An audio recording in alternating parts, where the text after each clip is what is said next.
আপনাদের কাছে সঙ্গীতা মুখার্জি সাই বাবার নামে, সাই বাবার ব্যাপারে সংক্ষেপে কিছু বলবে। আপনারাই শুনুন তার মুখ থেকে। বলো তোমার সাই বাবার ব্যাপারে কি, তোমার কি এক্সপিরিয়েন্স? ওম সাইরাম। আমি সঙ্গীতা মুখার্জি, কলকাতা ওয়েস্ট বেঙ্গল থেকে বলছি। আমার লাইফে আমার বাবা কিভাবে এসেছে, কিভাবে ভূমিকা পালন করেছে, তার একটা দুটো কথা আপনাদের সঙ্গে শেয়ার করতে চাই। ফার্স্ট অফ অল, আমার বাবা যখন আমি ভাবলাম আমি আমার বাবাকে আমার মন্দিরে প্রতিষ্ঠান করব বা স্থাপন করব, কিছুতে আমি বাবাকে পাচ্ছিলাম না আমার মন্দিরে স্থাপন করতে। কিন্তু হঠাৎই বাবার এমন মিরাক্কেল, কোনোদিন তাকে দেখিনি, এমন একজন বয়স্ক, খুবই বয়স্ক ভদ্রলোক এসে, একদম সেলসম্যান, সেখানে কোনোদিন সে আসেনি, এসে কিছু কোনোদিন তাকে আগে দেখিনি আমরা, কিন্তু এসে বা ছবি চাই ছবি চাই ছবি চাই বলছে। তো হঠাৎই একটা মুসলিম ছিল, উনি একজন মুসলিম ছিল, জানতে পারলাম গিয়ে উনি একজন মুসলিম, কিন্তু যা বিক্রি করছে সব হিন্দুদের দেবতার ফটো বিক্রি করছে।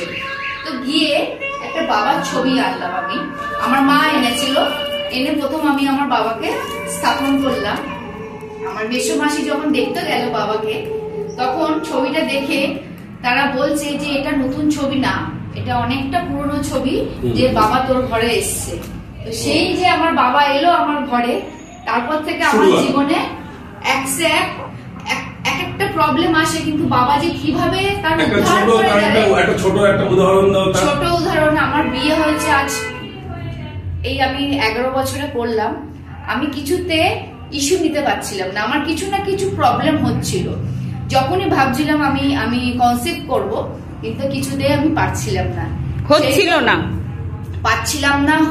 না, দুটোই পাচ্ছিলাম না, কিছুতে আমি আমার কনসিভ নিতে পারি, নানা রকম সমস্যা আমার হচ্ছিল ইনলস থেকে। তো সেই সময় হঠাৎই আমার মাসি মেশো শিরডি যাবে বাবার কাছে ঠিক করলো। তো সেই সময় আমার মাও বললো তাহলে আমিও যাব। যেই আমার মা বললো আমিও যাব, তার কিছু দিনের মধ্যেই আমি বুঝতে পারলাম যে আমি কনসিভ করেছি।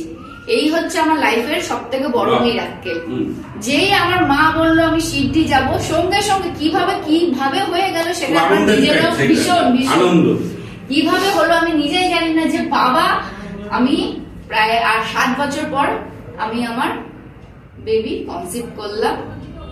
তো ওই একটা মুহূর্ত, লাইফে অনেক আপস এন্ড ডাউন গেছে এসছে, কিন্তু বাবা যে কিভাবে একটার পর একটা উদ্ধার করে দিয়েছে, আজ বাবা ছাড়া কিছুই এখন আমি ভাবতে পারি না।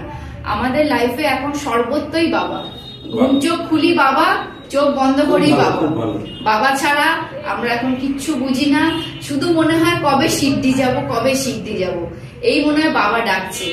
তো এই হচ্ছে বাবার আরো লীলা, এরকম ছোট আরো অনেক আছে, কিন্তু অনেক বড় ভিডিও হয়ে যাবে বলে আপনাদের।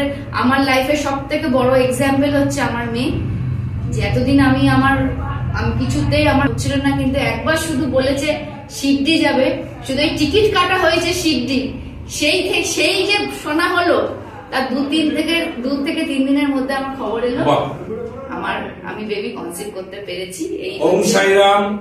আপনারা এইরকম বাবার সঙ্গে শ্রদ্ধা সবরি দিয়ে থাকবেন, আপনাদের সঙ্গেও বাবা ভালোই করবেন। সবাইকে ওম সাইরাম। ওম সাইরাম।